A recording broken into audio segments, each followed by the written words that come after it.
नमस्कार दोस्तों, जय हिंद, जय भारत। दोस्तों, आज हम इस वीडियो में जानेंगे निबंध लेखन। निबंध का विषय है सर्व शिक्षा अभियान। इससे संबंधित प्रश्न मध्य प्रदेश की बोर्ड व लोकल परीक्षाओं में तथा सीबीएसई की बोर्ड व लोकल परीक्षाओं में पूछे जाते हैं, इसलिए आपको ये वीडियो ध्यानपूर्वक देखना चाहिए। तो निबंध लिखने से पहले आप रूपरेखा जमा लीजिए, अर्थात संकेत बिंदु। तो पहला बिंदु है भूमिका अर्थात प्रस्तावना। दूसरा बिंदु है भारत में शिक्षा का इतिहास। तीसरा बिंदु है साक्षरता की आवश्यकता। चौथा बिंदु है सर्व शिक्षा अभियान और पांचवा बिंदु है निष्कर्ष अर्थात उपसंहार। अब हम करते हैं निबंध का वर्णन। शिक्षा की दृष्टि से भारत को जगत गुरु की संज्ञा दी गई है। इस भूमि पर सर्वप्रथम ज्ञान का प्रकाश फैला है और यहीं से विश्व ने ज्ञान की ज्योति को ग्रहण किया है। जब तो इसका नाम भारत है। भा का मतलब होता है प्रकाश और रत मतलब होता है डूबा हुआ, यानी सदा ही प्रकाश में डूबा हुआ, सदा ही शिक्षा में डूबा हुआ देश जिसका नाम है भारत। 19वीं शताब्दी के मध्य अंग्रेजों के आगमन से भारत की शिक्षा पद्धति भी प्रभावित हुई। वे नहीं चाहते थे कि भारतीय शिक्षा प्राप्त कर अपने अधिकारों के प्रति जागरूक हों। फलतः लॉर्ड मैकाले ने भारतीयों को केवल क्लर्क, चपरासी बनने योग्य ही शिक्षा के अवसर प्रदान किए। परिणाम स्वरूप अधिकांश लोग अशिक्षित रह गए। मानव व्यक्तित्व के सर्वांगीण विकास के लिए शिक्षा अनिवार्य है।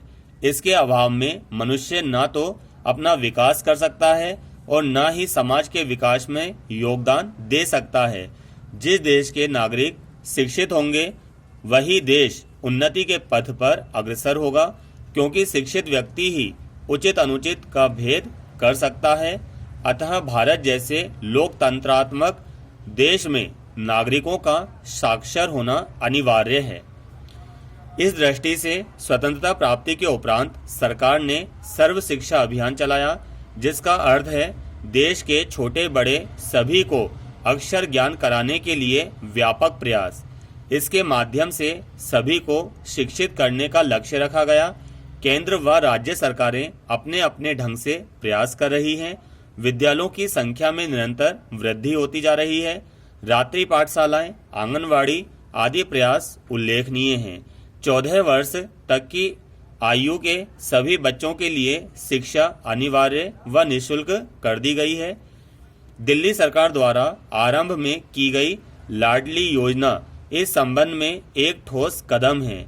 यह योजना जहां एक और समाज में बेटियों के प्रति भेदभाव समाप्त करने और उन्हें समुचित शिक्षा प्रदान करने के उद्देश्य को आगे बढ़ाती है, वहीं उन्हें उच्च शिक्षा प्राप्त करने व आत्मनिर्भर बनने के लिए भी प्रेरित करती है। इस अभियान के परिणाम स्वरूप निश्चित रूप से साक्षरों की संख्या बढ़ी है। स्वतंत्रता के समय जो साक्षरता दर 18.3% थी, वह आज लगभग 70% हो गई है। इन सभी प्रयासों के कारण ही केरल देश का पूर्ण साक्षर राज्य बना, पर अभी भी इस अभियान को सर्वव्यापी बनाने की आवश्यकता है। आओ हम सब पढ़े पढ़ाएं के आधार पर स्वयं को पढ़ें, स्वयं भी पढ़ें और दूसरों को भी साक्षर बनाएं, अर्थात स्कूल चले हम।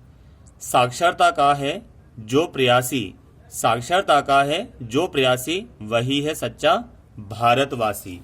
धन्यवाद दोस्तों।